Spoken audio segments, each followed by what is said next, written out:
அனைவருக்கும் வணக்கம். நம்ம இந்தியன் எக்கனாமியில் பேங்கிங் இன் இந்தியா அப்படிங்கிற சாப்டர் பார்த்துட்டு இருக்கோம். இந்த கிளாஸ் இல்லாமல் இன்சால்வென்சி அண்ட் பேங்க்ரப்ட்சினா என்னன்றதை பற்றி தான் பார்க்க போகிறோம். Insolvency and bankruptcy. இந்த இன்சால்வென்சி அண்ட் பேங்க்ரப்ட்சினா என்ன அப்படின்னு பார்க்கும்போது திவால் தான் ரெண்டுத்துக்குமான அர்த்தம் அப்படின்னு சொல்கிறாங்க. ஸோ திவால்னா என்ன? ஒரு கம்பெனி வந்து ஸ்டார்ட் பண்ணுறோம், அந்த கம்பெனி நஷ்டத்தை மட்டுமே வந்து சம்பாதிச்சிட்டே இருக்குது, அதாவது முதலீடை விட அதிகப்படியான நஷ்டத்தை வந்து அது நோக்கி போகுது அப்படின்னா அந்த கம்பெனி வந்து திவால் ஆகிடுச்சு அப்படின்னு வந்து சொல்லுவாங்க. ஸோ இந்த ரெண்டுத்துக்கும் ஒரே அர்த்தம் இருந்தாலும், ரெண்டுத்துக்குமே வந்து திவால் அப்படிங்கிற அர்த்தம் இருந்தாலும் சின்ன வேரியேஷன்ஸ் இருக்குது. அதுதான் என்ன அப்படிங்கிறத இந்த கிளாஸில் நம்ம பார்க்க போகிறோம். ஸோ இன்சால்வென்சினா என்ன அப்படின்னா இன்னெபிலிட்டி ஆஃப் ஃபர்ம்னா ஏதோ ஒரு நிறுவனமோ இல்லை இண்டிவிஜுவல் யாராவது ஒரு தனிநபரோ அவரால் லைபிலிட்டிஸை வந்து திரும்ப வந்து பே பண்ண முடியல அப்படின்னா அதை வந்து இன்சால்வென்சி அப்படின்னு சொல்லுவாங்க. என்னென்ன லைபிலிட்டிஸ்ன்னு சொல்கிறாங்க? டெப்ட் கடனாக இருந்தாலோ, ரெண்ட் வாடகையாக இருந்தாலோ, ஏதோ ஒரு யூட்டிலிட்டி பில்ஸாக இருந்தாலோ, இல்லை எம்ப்ளாயி வேஜஸாக இருந்தாலோ இதெல்லாம் வந்து இன்சால்வென்சி அப்படின்னு சொல்லுவாங்க. ஒரு கம்பெனி ஒரு பேங்க்கிட்ட இருந்து ஏதோ ஒரு லோன் ஒன்று வாங்கியிருக்கு அப்படின்னா அந்த லோன் வந்து அவரால் திருப்பி செலுத்த முடியலனாலோ, அந்த கம்பெனிக்கு தேவையான ஏதோ ஒரு எக்யூப்மெண்ட்டையோ இல்லை ஏதோ ஒரு மிஷினையோ அவங்க வாடகைக்கு வாங்கியிருந்தாலோ அதை திருப்பி அவங்களால செலுத்த முடியல, அந்த வாடகைக்கான தொகையை அவங்களால செலுத்த முடியலனாலோ, இல்லை அந்த கம்பெனியில் வேலை செய்யக்கூடிய அந்த தொழிலாளர்களுக்கு அவங்களால ஊதியம் கொடுக்க முடியலனாலோ அந்த கம்பெனியை வந்து இன்சால்வென்சி அப்படின்னு சொல்லுவாங்க. ஒரு நிறுவனமோ இல்லை ஒரு தனிநபர் இண்டிவிஜுவலியோ வந்து இன்சால்வென்சின்னு சொல்லுவாங்க. ஒரு பேங்க்கில் வாங்கின ஒரு கடனை ஒரு இண்டிவிஜுவலோ ஒரு ஃபர்மோ வந்து திருப்பி செலுத்த முடியல அப்படின்னா உடனே அவங்கள இன்சால்வென்சின்னு சொல்லிட முடியுமானா அதுக்கு சில கிரைட்டீரியா வச்சுருக்காங்க. என்ன அப்படின்னா அசட்ஸ் ஆர் லெஸ்ஸர் வேல்யூ அப்படின்னு சொல்கிறாங்க. உதாரணத்துக்கு ஒரு 10 லட்ச ரூபா வந்து கடன் வாங்கி பேங்க்லேருந்து கடன் வாங்கி நான் ஒரு ஜெராக்ஸ் கடை வந்து ஸ்டார்ட் பண்ணுறேன். 10 லட்ச ரூபா கொடுத்து ஒரு ஜெராக்ஸ் கடையை வந்து ஸ்டார்ட் பண்ணுறேன். இப்போ அந்த ஜெராக்ஸ் கடையில் ஒரு 5 ஜெராக்ஸ் மிஷின் வந்து இருக்குது. கொஞ்ச நாளைக்கு போனதுக்கு பிறகு ஒரு 3 ஜெராக்ஸ் மிஷின் வந்து ரிப்பேர் ஆகிடுது. ஸோ அதில் வந்து போதுமான வருமானம் வந்து அந்த கடைக்கு வந்து வரலை. அது பிறகு அவர் நிறைய கடன் வாங்குறாரு. ஸோ அந்த கடையுடைய மதிப்பானது ரொம்ப குறைவாயிடுது. ஏற்கனவே வந்து 3 மிஷின் வந்து ரிப்பேர் ஆகிடுச்சு, 2 மிஷின் தான் ஓடுது. அது மட்டும் இல்லாமல் நிறைய கடன் வேற அந்த கடையை வச்சு அவர் வாங்கியிருக்காரு. அப்படிங்கிறதுனால வெளியே வந்து வேறு ப்ரைவேட் இன்ஸ்டியூஷனில் வாங்குவாங்க இல்லையா, ஸோ கடன் கொடுக்குற வட்டி கொடுக்குறதுலாம் வாங்குவாங்க இல்லையா. இப்போ அந்த கடையுடைய மதிப்பானது ரொம்ப குறைவாக இருக்குது. ஸோ அப்படி குறைவாகும்போது தான் இன்சால்வென்சி அப்படின்னு சொல்லுவாங்க. இதே வந்து ஒரு 10 லட்ச ரூபா கொடுத்து அந்த கடையை வந்து ரன் பண்ணுறாரு அப்படின்னா உதாரணத்துக்கு அது லாபம் நிறைய வரும்போது இன்னும் 2 மிஷின் வந்து ஒரு எக்ஸ்ட்ரா வாங்கி போட்டிருந்தாரு, கடனே வாங்கலை அப்படின்னா அந்த கடையுடைய மதிப்பானது அதிகமாக இருக்கும். இன்கேஸ் அந்த கடையுடைய மதிப்பானது ரொம்ப குறைவாகும் பொழுது 3 மிஷின் ரிப்பேர் ஆகுது, 4 மிஷின் ரிப்பேர் ஆகுது, அந்த கடையை நிமித்தமாக நிறைய கடன் வாங்கியிருக்காரு, அந்த கடைக்கான வாடகை அவர் கொடுக்கலன்னும் போது அந்த கடையுடைய மதிப்பு ரொம்ப குறைவாக இருக்கு இல்லையா. ஸோ அவர் பேங்க்கில் வந்து இன்கேஸ் அந்த பேங்க்கே வந்து அந்த கடையை வந்து சீஸ் பண்ணாலும், அந்த கடையை வச்சு தானே அவர் வந்து லோன் வாங்கியிருப்பார், அந்த கடையை வந்து அவங்க சீஸ் பண்ணாலும் அந்த பேங்க்குக்கு வந்து போதுமான அந்த ரிட்டர்ன் வந்து அதில் கிடைக்காது. நான் 10 லட்ச ரூபா கொடுத்தேன் அப்படின்னா இப்போ அந்த கடையை அந்த பேங்க் வந்து ஜப்தி பண்ணாலும் அவங்களுக்கு 2 லட்ச ரூபா தான் வரும்னு போகுது, 8 லட்ச ரூபா அவங்களுக்கு நஷ்டம் இல்லையா. ஸோ இதுதான் வந்து இன்சால்வென்சி அப்படின்னு சொல்லுவாங்க. இதே பேங்க்ரப்ட்சினா என்ன அப்படின்னு பார்க்கும்போது பேங்க்ரப்ட்சினா என்னன்னா கன்க்ளூஷன் ஆஃப் இன்சால்வென்சி அப்படின்னு சொல்கிறாங்க. ஒரு கடையுடைய இல்லை யாராவது தனிநபருடைய அந்த கன்க்ளூஷன் இருக்குது இல்லையா, நஷ்டத்திலே போகுது அப்படின்னா இதன் பிறகு இந்த கடையை அவங்களால சரி செய்யவே முடியாது அப்படின்னா ஒரு முடிவு எடுக்கிறாங்க இல்லையா, அதுக்கு பேர் தான் வந்து பேங்க்ரப்ட்சி அப்படின்னு சொல்கிறாங்க. பேங்க்ரப்ட்சின்னு சொல்கிறாங்க. ஒரு பிஸ்னஸ் ஸ்டார்ட் பண்ணுறீங்க, நஷ்டத்திலே போயிட்டே இருக்குது, இல்லை அது ஸ்டடி ஆகிடும் நினச்சிட்டே இருக்கும்போது கடைசியாக நம்ம ஒரு முடிவு எடுக்கிறோம் இல்லையா, இதுக்கப்புறம் இந்த பிஸ்னஸ் வந்து ஒர்க் அவுட் ஆகாது அப்படின்னு சொல்லி முடிவு எடுக்கும் இல்லையா, அதுக்கு பேர் தான் பேங்க்ரப்ட்சின்னு சொல்லுவாங்க. இன்னுமே இது வந்து லீகல் ப்ராசஸாக வந்து சொல்கிறதுக்கு பேர் தான் வந்து பேங்க்ரப்ட்சின்னு சொல்லுவாங்க. இது மேலே இருக்கிறது வந்து இன்சால்வென்சி அப்படின்னு நடந்துகிட்டே இருக்குது.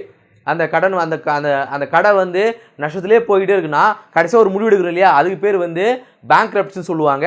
இந்த பேங்க்ரப்ட்சியை அந்த நிறுவனமே சொல்லலாம், இல்லைன்னா ஒரு கோர்ட்டுக்கு போயிட்டு கோர்ட்டின் மூலமாக வந்து சொல்லலாம். ஏன்னா நிறுவனமே சொல்லும் போது அதை பல பேங்க்ஸ் வந்து ஏற்றுக்குவாங்களா அப்படிங்கிறதுனால ஒரு கோர்ட்டுக்கு போயிட்டு கோர்ட்டுக்கிட்டே வந்து கோர்ட்டுடைய ஆதாரமாக வரும்பொழுது எங்களால் வந்து அந்த வாங்கின அந்த கடனை வந்து எங்களால் கொடுக்க முடியாது, இவங்களால் அந்த அளவுக்கு வந்து எபிலிட்டி கிடையாது அப்படின்னு சொல்லிட்டு கோர்ட்டே வந்து கோர்ட்டு சொல்லுது, இல்லைன்னா வந்து அந்த நிறுவனமே வந்து அறிவிக்குது அப்படின்னா லீகலாக வந்து அறிவிக்குது அப்படின்னா அதுக்கு பேர் பேங்க்ரப்ட்சின்னு சொல்லுவாங்க. லீகல் மீன்ஸ்னால் என்ன? ஏதோ ஒரு நோட்டீஸ் மூலமாகவோ இல்லை வந்து கோர்ட்டுடைய ஆர்டர் மூலமாகவோ சொல்கிறதுக்கு பேர் தான் பேங்க்ரப்சி அப்படின்னு சொல்றாங்க.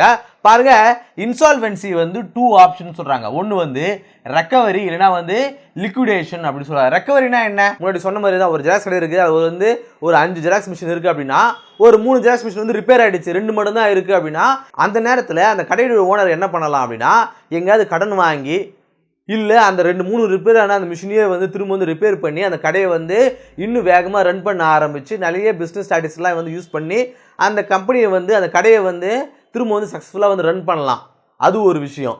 அப்படி இல்லைன்னா என்ன, லிக்விடேஷன்னா என்ன, அந்த கடையை வந்து விற்று யாராவது வந்து வேற ஒருத்தர்கிட்ட அந்த கடையை வந்து செல் பண்ணி அதன் மூலமாக அந்த கடனை வந்து அவர் வந்து அடைக்கலாம். இதுக்கு பேர் தான் வந்து இந்த இன்சால்வென்சி வந்து 2 விதமாக வந்து சால்வ் பண்ணலாம். அடுத்ததா, all bankrupts are insolvency but all insolvency may not lead to bankrupt அப்படின்னு சொல்றாங்க. அதாவது என்னன்னா, எல்லா பேங்க்ரப்ட்சியுமே இன்சால்வென்சி அப்படின்னு சொல்றாங்க. சார், இன்சால்வென்சியோட கன்க்ளூஷன் தானே பேங்க்ரப்ட்சி. ஸோ எல்லா பேங்க்ரப்ட்சியுமே இன்சால்வென்சி, ஆனா எல்லா இன்சால்வென்சியுமே பேங்க்ரப்ட்சி நோக்கி கூட்டு போகாது அப்படின்னு சொல்றாங்க. அதாவதுங்க, ஒரு கடை இருக்குது, அந்த கடை வந்து நஷ்டத்திலே போகுது அப்படின்னா கடைசியில் அந்த கடை வந்து திவாலா தான் ஆகும் அப்படிங்கிறது முடிவு கிடையாது. ஏன்னா நஷ்டத்திலே போனாலும் ஏதோ ஒரு நேரத்தில் அந்த கம்பெனி வந்து டக்குன்னு பூஸ்ட் ஆகும். ஏதோ ஒரு பிஸ்னஸ் ஸ்ட்ராட்டஜி வந்து ஒரு யூஸ் பண்ணுறாரு அப்படின்னா அது திவாலாகிறது வந்து தடுத்து அது லாபகரமான ஒரு தொழிலை வந்து அவர் மாற்ற முடியும். ஸோ அதனால எல்லா இன்சால்வென்சியும், எல்லா நஷ்டமும் திவாலை நோக்கி கொண்டு போகாது. நஷ்டத்தோடைய ஒரு கடைசி தான். அது பிறகு அந்த கம்பெனியை வந்து ரன் பண்ணவே முடியாத நிலைமை தான் வந்து திவால்னு சொல்லுவாங்க. ஸோ எல்லா நஷ்டமும், இந்த இன்சால்வென்சி அப்படிங்கிறது திவாலாக இருந்தாலும் நம்ம நஷ்டமாக வந்து கன்சிடர் பண்ணிப்போம், தொடர்ந்து நஷ்டம் அப்படின்னு வச்சுக்குவோம். சரிங்களா? இன்சால்வென்சி, எல்லா இன்சால்வென்சியுமே may not lead to bankrupt, திவாலை நோக்கி கொண்டு போகாது. எல்லா நஷ்டமும் திவாலை நோக்கி கொண்டு போகாது, ஆனால் எல்லா திவாலுமே நஷ்டம் தான் அப்படின்னு சொல்றாங்க. இது உங்களுக்கு ஈஸியாக புரிஞ்சிருக்கும் அப்படின்னு நான் நம்புறேன். ஸோ இதுக்கு முன்னாடி வரைக்கும் இந்த இன்சால்வென்சி அண்ட் பேங்க்ரப்ட்சி அப்படிங்கிறது யாருக்கு சாதகமாக இருந்தது அப்படின்னா, யார் வந்து கடன் வாங்கியிருக்காரோ அவருக்கு சாதகமாக இருந்தது. இப்போ நான் ஒரு பேங்க்குக்கு போகிறேன், ஒரு கடையை வச்சு ஒரு ஜெராக்ஸ் கடையை காட்டி இந்த மாதிரி கடை இருக்குது, நான் வந்து ஆல்ரெடி ஒரு 2 மிஷின் வந்து அதில் ரன் பண்ணிகிட்டு இருக்கேன், இன்னும் எனக்கு வந்து கடன் எது கொடுத்தீங்க அப்படின்னா நான் இன்னும் வந்து எக்ஸ்ட்ரா ஒரு 5 ஜெராக்ஸ் மிஷின் வாங்கிட்டு நான் கடையை நடத்துவேன் அப்படின்னு சொல்லிட்டு ஒரு பேங்க்கில் ஒரு லோன் வாங்குறாரு. ஒரு 10 லட்ச ரூபாய் லோன் வாங்கி அந்த ஜெராக்ஸ் கடையை வந்து ரன் பண்ணுறாரு அப்படின்னா அவருக்கு வந்து நஷ்டம் ஏற்படுது. திடீர்னு வந்து பேங்க்ல இருந்து கேட்குறாங்க, இந்த மாதிரி கடனை வந்து திருப்பி செலுத்த மாட்டேன்றியே அப்படின்னு சொல்லிட்டு. சரி, என்கிட்ட எதுவுமே கிடையாது, நஷ்டம் ரொம்ப வந்துட்டே இருக்கு, ஸோ நான் இன்சால்வென்சி ஸ்டேஜில் இருக்கேன், என்னால் வந்து திருப்பி செலுத்த முடியாது அப்படின்னு சொல்லிட்டு அவர் இன்சால்வென்சி கிளைம் பண்ணுறாரு. ஸோ அதன் மூலமாக அந்த பேங்க் ஆனது அந்த ஜெராக்ஸ் கடையை வந்து செல் பண்ணி அதன் மூலமாக வந்து அந்த நஷ்டத்தை வந்து ஈடுகட்டலாம்னு நினைக்கிறாங்க. ஆனால் அந்த கடையை வந்து விற்கும் பொழுது அவர் வாங்கின அந்த 10 லட்ச ரூபாய்க்கு அந்த கடன் வந்து போகிறது கிடையாது, அது ரொம்ப குறைவாக வந்து போகிறதுனால நஷ்டம் யாருக்கு? பேங்க்குக்கு தான். ஸோ இதை வந்து நிவர்த்தி செய்கிறதுக்காக 2016 இன்சால்வென்சி அண்ட் பேங்க்ரப்ட்சி கோட், அதாவது ஐபிசி அப்படிங்கிற ஒரு சட்டத்தை வந்து கொண்டு வராங்க. ஸோ இதன் மூலமா இந்த கடன் கொடுக்குறாங்க இல்லையா, அவங்களுக்கு ஃபேவரபுளாக சில விஷயங்கள் வந்து கொண்டு வராங்க. என்ன அப்படின்னா, இவங்க வந்து 2-3 தவணைகளை வந்து செலுத்த முடியலன்னா அதை விசாரிக்கக்கூடிய அந்த அதிகாரங்களையுமே வந்து பேங்க்ஸுக்கு வந்து இது கொடுக்குது அப்படின்னு சொல்றாங்க.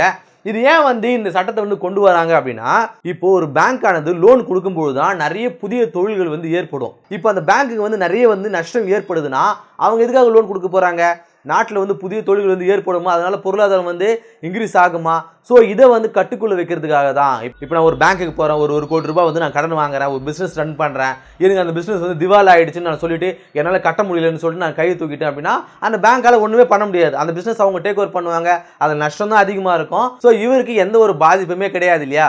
ஸோ இந்த பேங்க்ரப்ட்சி அப்படிங்கிறது கடைசியில் தான் வந்து பேங்க்குக்கே தெரியும், அந்த நிறுவனம் வந்து திவால் ஆயிடுச்சா இல்லையா அப்படிங்கிறத இந்த பேங்க்கால கடைசியில் தான் வந்து தெரிஞ்சுக்க முடியும். ஸோ இந்த சட்டத்தின் மூலமாக இவங்களால ஏர்லி ஸ்டேஜாகவே வந்து அதை வந்து தெரிஞ்சுக்க முடியும். ஸோ 2-3 தவணை அவங்களால செலுத்த முடியல அப்படின்னாலும் அந்த பேங்க்கில் வந்து அவங்க வந்து விசாரணை செய்யலாம். ஸோ இந்த இன்ஸ்டியூஷன் வந்து நஷ்டத்தில் போகுதா இல்லை வந்து லாபகரமாக போகுதா அப்படிங்கிறத அவங்க வந்து பீரியாடிக்காக வந்து செக் பண்ணிக்கிறதுக்கான அந்த ஃபெசிலிட்டிஸுமே வந்து சட்டம் மூலமாக வந்து அந்த பேங்க்குக்கு வந்து கொடுக்குறாங்க. நீங்கள் அல்லு அர்ஜுனுடைய இந்த சன் ஆஃப் சத்தியமூர்த்தி அப்படிங்கிற ஒரு படம் இருக்கும், அந்த படத்தில் வந்து காட்டியிருப்பாங்க, அது அவருடைய அப்பா வந்து இறந்துட்டு இருப்பார், அல்லு அர்ஜுனுடைய அப்பா வந்து இறந்துட்டு இருப்பாரு. ஸோ கடன் கொடுத்தவங்கலாம் வந்து பேங்க்ல இருந்து நிறைய பேர் அங்கே வந்துருப்பாங்க. அப்போ ஒரு கேரக்டர் வந்து சொல்லும், இந்த மாதிரி என்னால் கட்ட முடியாதுன்னு சொல்லிட்டு நீ இன்சால்வன்சி வந்து கிளைம் பண்ண அப்படின்னா உங்கள்கிட்ட வந்து எந்த சொத்துமே கிடையாது, என்னுடைய இந்த கடன் எங்கள் அப்பா வாங்கின இந்த கடன் எடுத்து என்னால் வந்து கட்ட முடியாது அப்படின்னா ஸோ பேங்க்ஸால் எதுவுமே வந்து பண்ண முடியாது, நீ இன்சால்வன்சி கிளைம் பண்ணு அப்படின்னு சொல்லியிருப்பாங்க. இது வந்து 2015, அந்த படம் வந்தது வந்து 2015. ஸோ இந்த சட்டம் கொண்டு வந்தது வந்து 2016. ஸோ பாருங்கள், அந்த படம் பார்க்கும்போது 2015 பார்க்கும்போது கடன் வாங்கிட்டா நம்மளால கடன் கொடுக்க முடியல அப்படின்னா இன்சால்வன்சி கிளைம் பண்ணால் பேங்க்ஸால் ஒன்றுமே பண்ண முடியாது அப்படிங்கிறத ஸோ அந்த படம் பார்க்கும்போது எனக்கு தெரிஞ்சது. ஸோ அதை வந்து ரெக்டிஃபை பண்ணுறதுக்காக தான் 2016 இந்த சட்டத்தை வந்து கொண்டு வராங்க. இன்சால்வன்சி அண்டு பேங்க்ரப்சி கோடு, அதாவது ஐபிசி 2016 அப்படிங்கிற இந்த கோடு வந்து கொண்டு வந்திருக்காங்க. ஸோ இந்த கிளாஸ் இல்லாமல் இன்சால்வன்சினா என்ன, பேங்க்ரப்சினா என்ன, இது ரெண்டுக்கும் இருக்கக்கூடிய வித்தியாசம் என்ன அப்படிங்கிறத பார்த்தோம். அடுத்த கிளாஸை சந்திப்போம். நன்றி.